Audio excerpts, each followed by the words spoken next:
On your Thursday episode of Locked On Raptors, Brandon Ingram says all the right things in his introductory press conference. And also, yes, the Toronto Raptors played a game against the Cavs.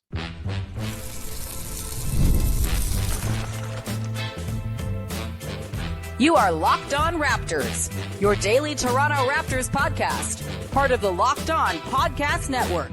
Your team every day. Hey, what's going on? And welcome to another episode of Locked On Raptors, part of the Locked On Podcast Network, your team every day. It is Thursday, February the 13th, and I'm your host, Sean Woodley. I cover the Toronto Raptors now for 11 seasons on various platforms. You can find all my work over on Blue Sky. You can also go and find the show on Instagram, and you can join us in the Locked On Raptors Discord server.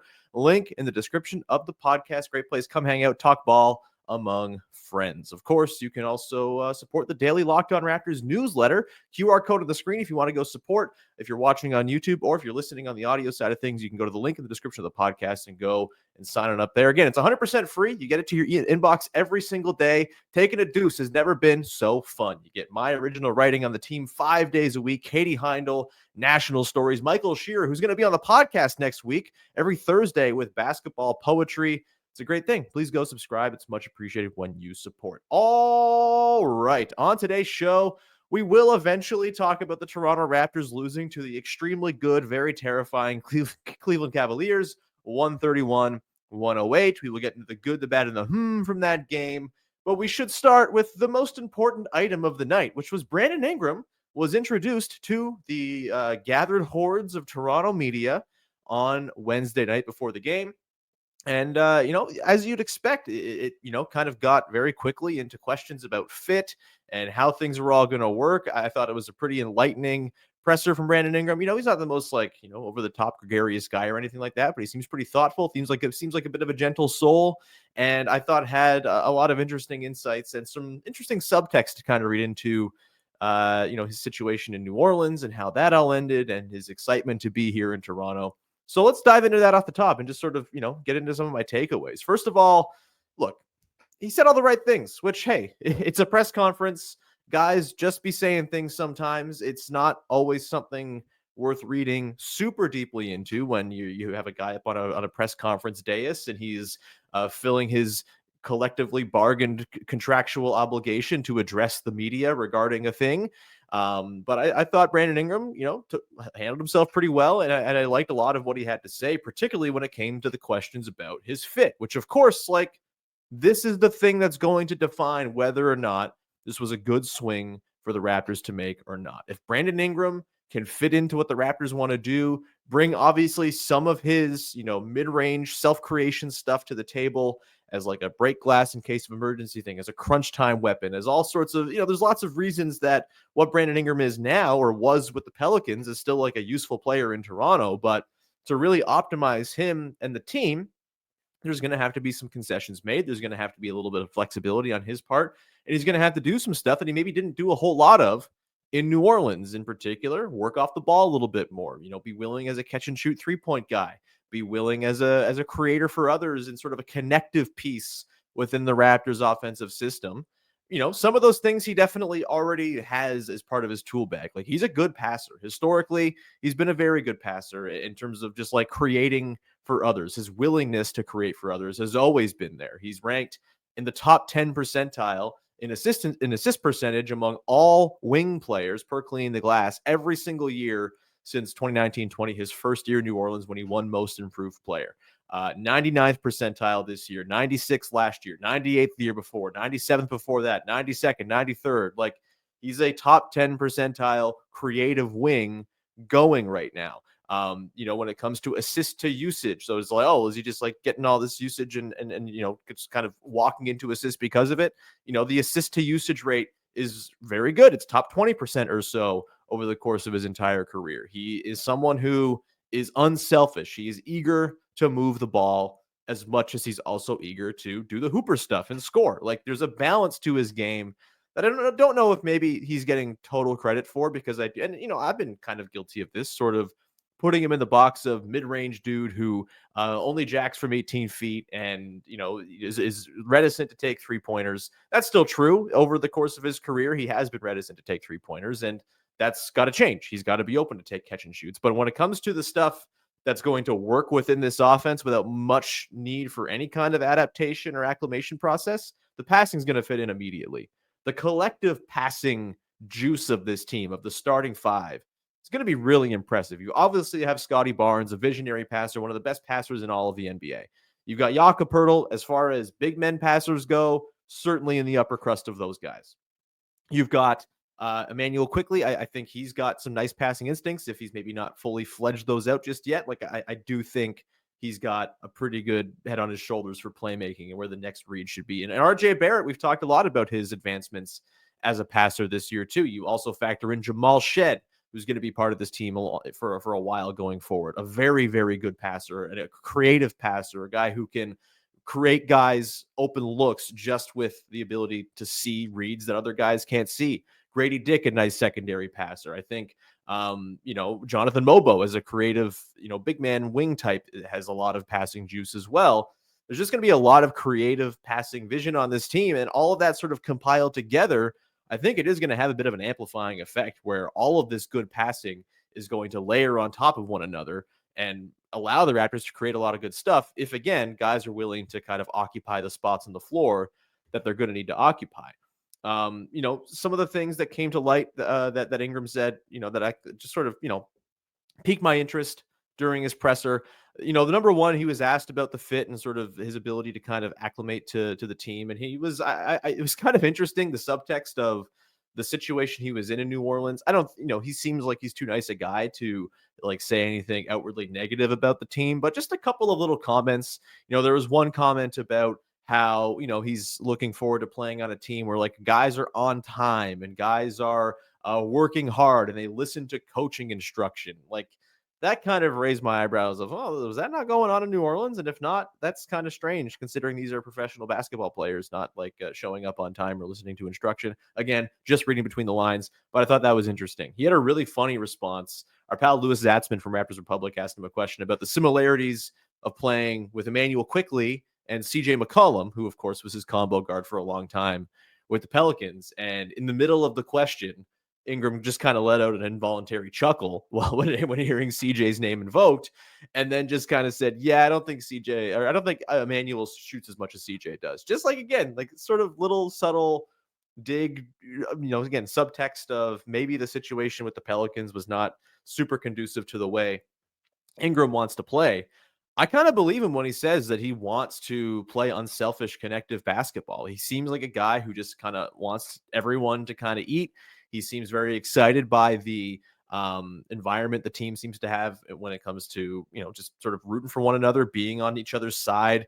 Darko Rajaković even said, he was asked about the challenge of, sort of getting Ingram acclimated as well before the game. And he talked a lot about how in his 12 or 13 years in the NBA, this is the most connected group he's ever seen, the most sort of bought in, playing for one another group he's seen.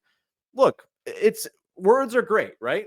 All we heard from Brandon Ingram in this presser was really encouraging when it comes to the fit stuff. And, we talked about working off ball if he needs to. Yes, he likes the ball in his hands, but also if he's happy to work off the ball, come off screens, things like that, to fit in and make it all work, and that he'll figure it out. Like, we heard all of the right things. It's quite a different thing to put it into practice, but I think when you look at the things Brandon Ingram does well, that he just hasn't done it. It's not the situation where like he just can't shoot threes. He can shoot threes. He just hasn't done it. That's a very different thing, right? If he was someone who was a career 32% three-point shooter and was awful off the catch, the fit would be that much more difficult to figure out and massage. The Raptors maybe don't even make the trade because the fit would be so tough and the spacing would be so janky. But he clearly has shooting touch. He clearly has a track record of being a pretty good shooter. And it's just a matter of kind of, tilting the sliders a little bit, right? A little bit more catch and shoot, a little bit less pull up, a little bit more working off the ball and maybe coming around screens and making plays that way. And, a little bit less just kind of creating from the top and going to work in sort of ISO situations. Like, I think all the stuff he does well is conducive to the way the Raptors want to play if he's willing to buy in. And again, to the point of what Darko was saying, to the point of Darko saying that he just like loves the challenge and he loves coaching talented players. I don't know, man. I kind of buy Darko Rajaković being the type of dude who can get this sort of buy-in, this sort of adaptation from Ingram. And of course, it's not just going to be Ingram. Other guys are going to have to change the way they play to make it all work as well, right? Scotty Barnes is going to have to alter the way he operates just a little bit. RJ Barrett's going to have to be all right, not having the ball in his hands very much and really being a play finisher. And I think, he's shown that he certainly has the capacity for that. Again, actions better than words. We don't have actions right now because he's not going to play for a while. Darko said that they're going to kind of take it in 2-week intervals and reevaluate every 2 weeks to see where he's at. He may play, he may not, TBD. It might be a while till we actually get to see the actions put into place on the court. But the words right now, I'm liking the words we're hearing, and I'm optimistic. I think it's fair to be optimistic that they can make this fit work better than maybe it seems like it would at first blush. And certainly when I first saw this trade at first blush, I thought the fit's going to be awful. How are they going to make this work? But watching Ingram back, I went and watched like all of his assists from last year. Maybe some of it during this game against the Cavaliers. We're going to talk about in a second here that was very quickly. But Ingram is someone who, he just like, there's quite an array of passes he's able to make that he's shown a capacity for, the passing out of double teams, passing in pick and roll, transition looks. He's a nifty little passer. I'm excited to see how it all fits. And again, if he can kind of adapt and tailor his shot chart just a little bit, be content with working a little bit more off the ball to start possessions, I think there is all kinds of ways in which this can work. I'm growing more optimistic by the day with the more film I watch, with the more I think about it and sit and sort of imagine the machinations of how these guys work on the floor. And in the absence of actually getting to see it, the words that came out of Brandon Ingram and Darko Rajakovic's mouth on opening night are certainly enough to keep me warm at night for the next little bit until we actually see Brandon Ingram play basketball for this team. And then we'll see. We'll reevaluate there, right? If things aren't working, then you go from there and you adapt and you figure it out. But at the very beginning, at least, it seems like everyone's bought in. Everyone's excited. Ingram seems excited by the idea of sort of refreshing his image a little bit. I think, the idea that because he's been hurt and the fact that the Pelicans have been kind of a disaster, I think it's, maybe kind of taken a little bit of the dimmed a little bit his star just a tad. I think the playoffs last year didn't do him any favors. He was hurt, and then Lou Dort came in and ruined him. And just like, well, what are you supposed to do? Like, you're hurt and Lou Dort's all over you. That's not going to make you less hurt. It's going to make you more hurt, probably. And so, yeah, I think he's excited to kind of refresh his image a little bit too. Again, it's a press conference. You can only take it so much, and there's many grains of salt to be had. But heard all of the right things, and I'm feeling all right about things after having seen Ingram make his introduction to Toronto. We'll come back on the other side and talk about a basketball game that happened. Yeah, the Raptors played the Cavs. The Cavs, my God, they're amazing. We'll talk about that coming up in just a sec. Today's show is brought to you by friends over at Wayfair. And look, the holiday hustle, there's nothing after the holiday hustle, that is. There's nothing like giving your home a little TLC. Always find that decluttering, refreshing your space helps you get back into a routine. And look, this time of year, it stinks. It's dark. It's snowy. It's cold. It's a miserable time outside. Why not add a little life to the inside with Wayfair? And you can go and tidy up, clear out, whatever it might be to a new space and get those Wayfair pieces to make it all come to life, all within your budget as well. There's something for every style and every home, no matter your space or budget. Wayfair makes it easy to tackle your New Year's home goals with endless inspiration and for every space. And I've said it before, I'm expecting a child soon, and we have to rework some rooms and get some new furniture and reorient a couple of situations in our house as a result. And Wayfair, going to be a great place for me to go and peruse furniture for when I need those new pieces. Give your home the refresh it needs with Wayfair. Head to wayfair.com right now. That's WAYFAIR.com. Wayfair, every style, every home. Back at it here on your Thursday edition of Locked On Raptors. Getting now into the Raptors losing to the Cleveland Cavaliers, 113-108. I cannot remember a game being over as quickly as this game was over. Just to be frank, it was, I don't know, I think it was like 19-9 early on, and I was like, yeah, this feels pretty insurmountable. Sam Merrill and Max Strus just banging every single three, overcoming a pretty quiet night for both Darius Garland and Donovan Mitchell. Didn't matter. The Cavs are awesome, man, and I would really love for them to beat the Celtics in the playoffs. God, please, can we have one nice thing in this hell world, please? Cavs are cool, worth rooting for, and they're an example. They're like a grand example of a team going forward and making a trade to bolster a young yet incomplete core. Brandon Ingram and Donovan Mitchell are not the same, but it's a similar sort of vein of thought that the Raptors seem to be having here with the deal that they just made for Ingram. And I like it. Go and make cool trades. I think it's a really fun thing. They have trades in the NBA for a reason. They're allowed for a reason. Do them. Go get good players. It rocks. And the Cavaliers very much reaping the benefits of trading for good players right now. Look, this is always the way this game was going to go. The Raptors did not have Jakob Poeltl against the team. That's the whole thing is we're enormous and have two gigantic bigs who ruin your life. Jakob Poeltl would have made this a little bit less of a miserable affair. Surely there was a point at this game in the middle of the second quarter where the Cavaliers were shooting 100% at the rim per clean the glass. It was like 6 minutes into the third quarter when I checked this in the game in the box score for cleaning the glass. Yeah, 100% at the rim. They ended up shooting, I think, 87% at the rim in this game. Look, they probably still shoot well at the rim, even if Poeltl's there, but probably less well than 87% and 100% through 2.5 quarters. Jonathan Mogbo, love Jonathan Mogbo. Very excited about a lot of stuff with him. We're going to talk about him a little bit coming up later on in the show in the good, the bad, and the But, you throw Jonathan Mogbo out there against the monsters that are Evan Mobley and Jared Allen, and he's your big. It's going to be a tough night for everybody. It's just the way it goes, man. Again, the Cavs are incredible. This is a matchup that's specifically bad for the Raptors, too. Like, the Raptors love to go to the rim. That's kind of where they have to eat. They don't get a ton of three-point volume outside of Scotty. There's not a ton of mid-range juice on this team. Like, they have to live at the rim if they're going to be successful. And we've seen against the Cavaliers and the Bucks as well, two teams that are just built around ruining your life on the interior. It's really hard to get by, especially if you don't have all of your guys. And I do think, like, to bring it back to Brandon Ingram, because that's all we're talking about these days, baby. Like, this is going to be the type of matchup that Brandon Ingram really helps in, I think. He's another guy who can offer that mid-range juice to pull out, an Evan Mobley, a Jared Allen. I think you can kind of work in some fun pick and roll, combinations between Ingram and maybe Scotty. If Ingram's being guarded by like a Max Strus or something, maybe you can try to work to find some switches that way. Emmanuel Quickley, you want to try to elicit some switches with the guards being on Brandon Ingram and have Ingram shoot over them. Like, there are ways you can do this. Obviously, the Cavs, they just lean on their rim protection. They'll drop big time. Like, they're a really just disgusting defensive team. They have a pretty impenetrable defense, but I think having Ingram in this matchup will certainly make it a little bit less of a nightmare scenario for the Raptors. Like, again, just having someone who can bomb it from 18 feet over top of those guys, really helpful. They don't really have that outside of Scotty Barnes. And when Scotty Barnes plays the Cavs, he's very much confined to that area of the floor. There's not a whole lot of stuff going right towards the rim. To his credit, he didn't, spam a bunch of threes in this game. He was 0 of 2 from downtown. That's fine. He didn't, lean on the pull-ups and the ugly looks there, but it's just, there's not a whole lot for him to go and gain against those two monsters inside.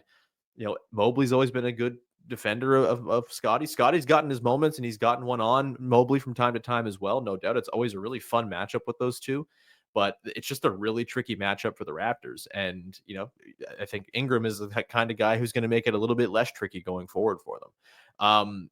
RJ Barrett, I thought, was pretty good in this game, really good in this game. And it was nice to see him kind of live at the rim. We'll talk about him a little bit later on in the good, the bad, and the as well. But, grand scheme, this is a loss you expect. The Cavaliers are amazing. They're the best team in the NBA, probably. I guess the Thunder have their, their hat in that conversation as well.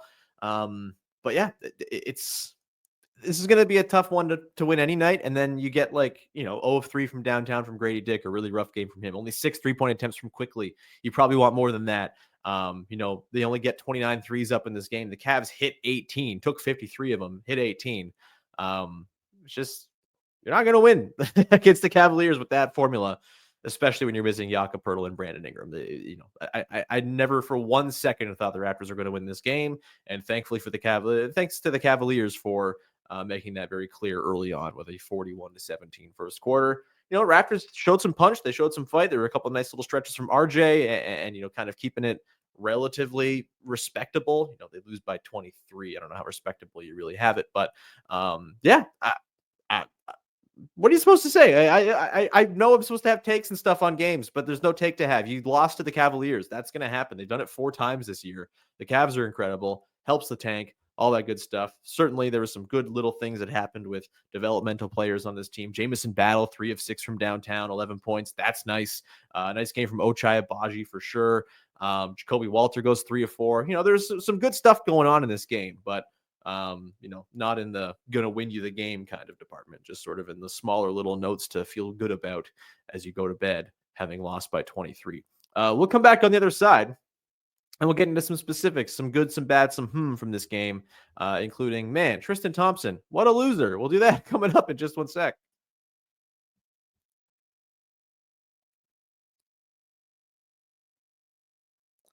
Back at it here, closing things out with the good, the bad, and the that we wrap up every single episode of this here podcast on the heels of a Toronto Raptors basketball game.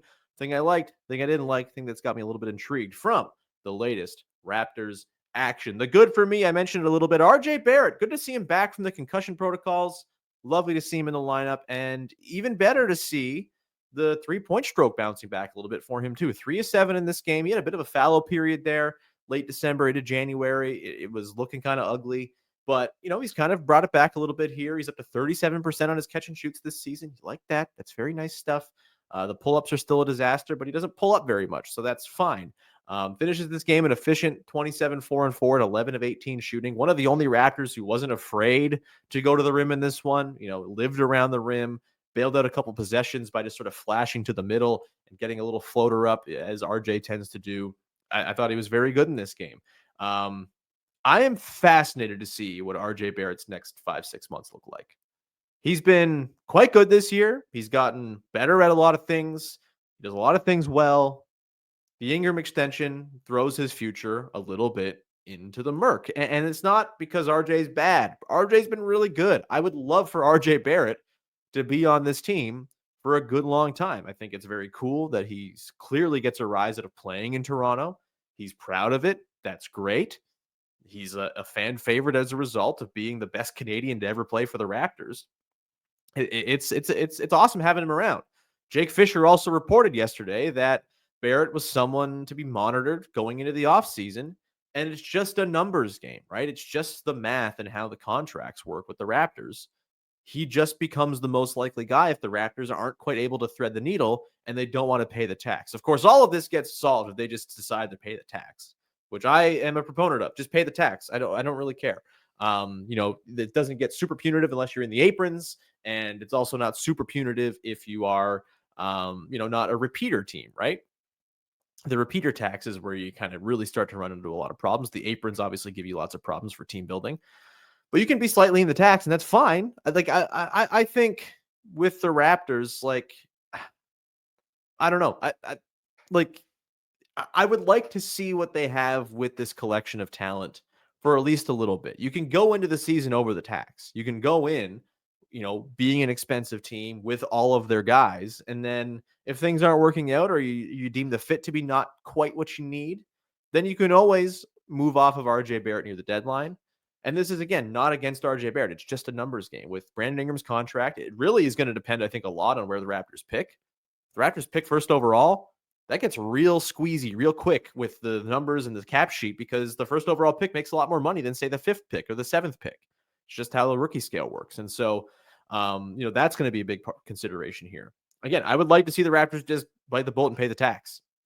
I'm not the one making those calls. And so, it'll be disappointing if they don't and they just offload RJ for the sake of offloading RJ. I do think, though, some solace to be found is if they are going to move RJ, which, again, I'm not advocating for. I would certainly lean towards preferring that they go into next season with him on the team and just see what they've got, even if the fit is questionable.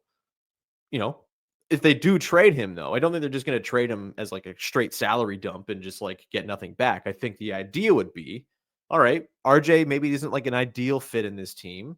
We have a lot of guys in the shooting guard department who can maybe fill in that gap. Ochai Agbaji, Grady Dick, Jacoby Walter one day. Maybe they draft Dylan Harper. Maybe they draft VJ Edgecombe, right? All Ace Bailey, all kinds of ways they can go to sort of even further crunch that position. They're going to trade RJ. My hunch is it's to rebalance the roster a little bit. Maybe you get yourself a little more backup guard play. Maybe you get yourself a backup center.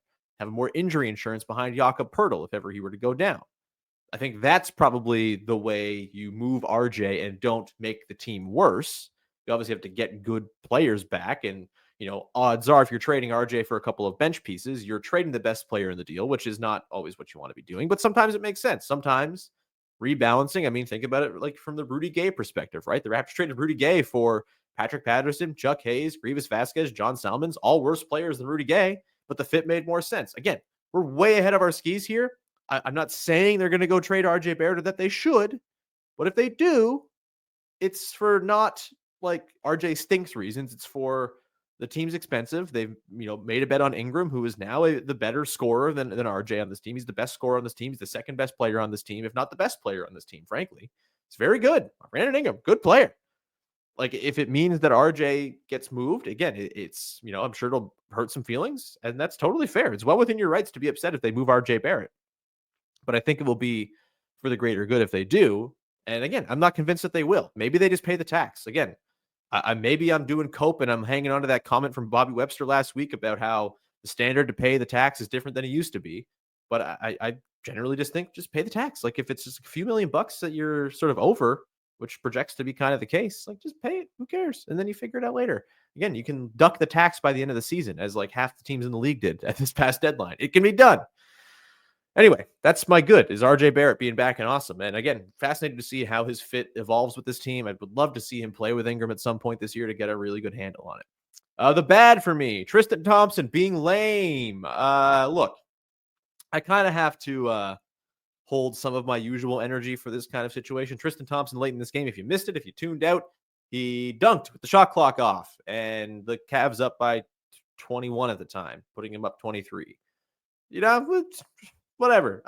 I have to fully admit, I'm not someone who cares about this. I am someone who, a few years ago, cackled and laughed as OG Anunoby threw down a big dunk against the Atlanta Hawks and Mike Budenholzer lost his crap. I thought it was great. I'm a big proponent. My whole thing is if you don't want to get shown up late in the game, don't lose by 20. That's simple. Just don't lose by 20. In this instance, Tristan Thompson, he kind of invites a little bit more scorn because he's kind of a lame ass. Seems like kind of like an unlikable dude. And it's just like, Tristan Thompson, you're doing this, man. You're like a fringe bench guy at best. You played 4 minutes in this game and this is your contribution to this game. Okay, sure. Good choice. Go off, King, I guess. But yeah, the jawing, the sort of him taking exception to the Raptors taking exception, all pretty lame. Ultimately, I don't really care. I think caring about a team doing that to you is lame, but I'm allowed to also say Tristan Thompson is lame because it happened to my team. So I guess double standards or whatever. But yeah, again, I can't sit here and be super mad about it as someone who in the past has very much championed showing up your opponent. It's professional sports, man. We're allowed to show up opponents. It's fine. Anyway, the for me, Immanuel Quickley-Jonathan Mogbo, some pretty interesting pick and roll chemistry forming there between the two. Second game in a row where they've kind of connected on something. And Mogbo in general, he also had a vertical lob. He finished with Scotty Barnes in this game. His vertical finishing in general, I mean, I've said it this week a couple times. Dude plays bigger than he is, man. He's 6'7". He also jumps out of the freaking gym and has arms for days. Love the idea of Jonathan Mogbo, rim finisher, rim verticality guy, kind of flying out of the midst of dudes to throw down yams on alley-oops. That's great. Again, if he's going to be a viable center, that's a way for that to happen, right? A lot of center careers have been made by just finishing lobs, grabbing rebounds, and defending well. The three-pointers are nice. He hit a 3 last night. He was 1 of 1. That's great. The finishing around the rim still needs some work. The touch on the floaters and push shots, not quite there just yet.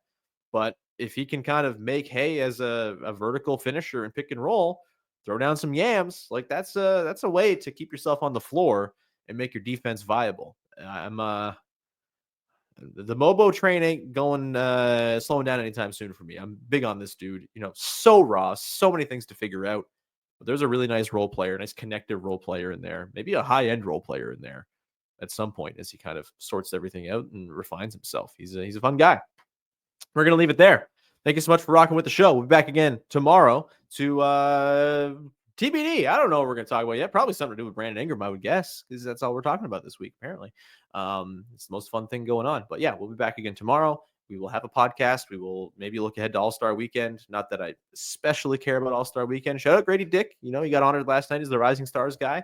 Everyone else, go get some rest. Go hang out. I think, much needed rest for everybody is in order. Have a nice little vacation in the midst of a losing season. It's all good not being too caught up in the All-Star mess this week. But either way, we'll talk about something tomorrow and send you off into your weekend. And yeah, lots of fun stuff on deck for next week. We got Michael Shear from Basketball Poetry. Probably play some fun parlor games with the off days and stuff like that. Looking forward to that big time. Either way, thanks so much for hanging out. Please follow, subscribe, rate, review. Go to the Discord, subscribe down there. You can go to, of course, the link in the description of the podcast for the both Discord and the newsletter. God, I'm losing steam. QR code on the screen if you want to subscribe to the newsletter as well and you're watching on YouTube. Much appreciated. Very much. You're all the best. We'll talk to you again Friday on another episode of Locked On Raptors. Thanks for hanging. Bye-bye. I am on such a cold streak. My God.